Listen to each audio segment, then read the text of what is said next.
हाय लोगोफोर आं चन्दन मोसाहारि मानास सेरफां इउटुब चेनेलनि गेजेरजों नोंथांमोनखौ बे समाव बरायना लाग्रोबाय आं नोंथांमोननो दिनै दिन्थिगोन बे भिडिअनि गेजेरजों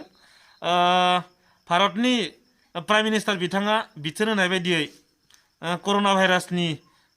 बे बेरामनिफ्राय बे भाइरासनिफ्राय बारग'नो थाखाय हठात जाय जाय बिथांमोना बे भाइरासजों भुगिनांनानै दं बिथांमोनखौ जोङो रैखा मोनहोनो थाखाय दिनै केन्डेल फोजोंनाय हाबाफारि बा आलारि बाथि फोजोंनाय हाबाफारि बेवहाय जों बाहागो लानो नागिरदों बाक्सा जिल्लानि सिङाव थानाय बड'फा एकाडेमि बे हस्टेलनि गासै फरायसाफोरजों लोगो फोरोंगिरि बिथांमोना बाहागो लानो नागिरदों थ' बेहाय दिनै बिथांमोना सावनाय हाबाफारिखौ लादों नै नोंथांमोना नुदों नै बेनो केन्डेल सावनो नागिरदों दायो जोङो हाबाफारिखौ जागायनो लादों सारमोना जागायसिगोन ना होमबा सारमोन जागायसिगोन ना होमबा जोङो केन्डेलखौ फोजोंना रानफावखौ लानो हासिगोन सार ना मोना आरो नोंथांमोना बे समाव ससियेल डिस्टेन्सखौथ' पिकआप खालामदों बयबो नै गासैबो मास्क गानजोबदो ससियेल डिस्टेन्स पिकआप खालामदो स' नोंथां सारमोना बे समाव मा बुंगोन बे समाव जों बेखौनो बुंनो सानदों जे बे केन्डेल सावनायनि मेन खारनानो जाहैबाय जाहाथे माने कर'ना भाइरासजों माने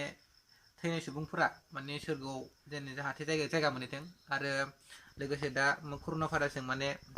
जायफोरा नाख्रेबजानानै दङ बे सुबुंफोरा माने जाहाथे मोजां जाथों बेनि थाखाय जों माने इसोरनाव माने केन्डेल सावनानै माने आर'ज गाबगोन आरोखि दसे सम जेरै भारत सरकारा बिथोन होनाय बायदि दायो होमबा जों लाइटखौ होमबोनोसै नङा होमबा सार लाइटआ खोमसि जाबाय दे मबाइला फोजोंदो एसेमान नुनाय बायदि औ नै दे खौरां नोंबो सावदो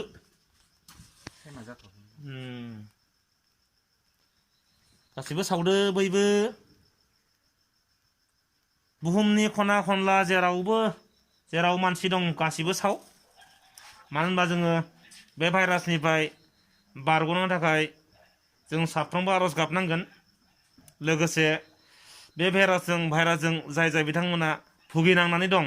बिथांमोनाबो जाहाथे थाबैनो बे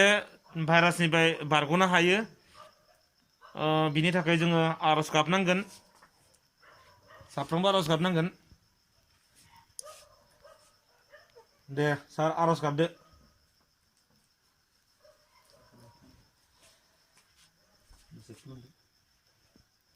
दे सारा लाइटआ खोमोरबाबो जासिगोन सार नै आर'ज गाबजोब्बाय सारमोना आंबो गाबबाय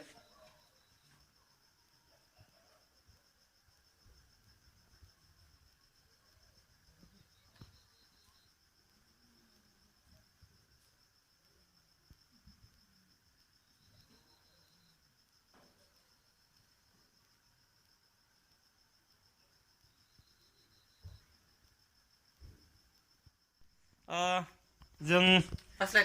खुलुमखांबाय ना बोर बिखांबाय नै मबाइल लाइट फोजोंबाबो जायोनो मबाइल लाइटखौबो फोजोंदो जोङो जोब्बायना सारमोना जोंना बयखौबो मा होनो बे समाव मोजाङै थादो गावबा गाव सेल्फ डिफेन्स गावखौ गाव ना आरो मोजां फालिलायदो ससियेल डिस्टेन्सखौ बयबो पिकआप खालामलाय बेखौ जोंनि बर' हारिफ्रा बांसिन माने अख्रा बिनिखायनो बयबो अख्रा जानो नाङा दिनैनि हाबाफारिखौ बयबो मावफुंनो थाखाय साबायखर बयबो मावफुं आरो इयुनाव भारत सरकारा जि बिथोन होदो बेखौनो बयबो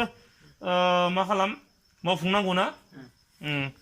बाय गासिबखौबो मोजाङै थालायदो कर'ना भाइरासनिफ्राय बयबो बारग'नांगौ बयबो दिनैनि बोर बिनाया जाहाथे मोजां जाफुङो बेखौ आसा खालामबाय बाय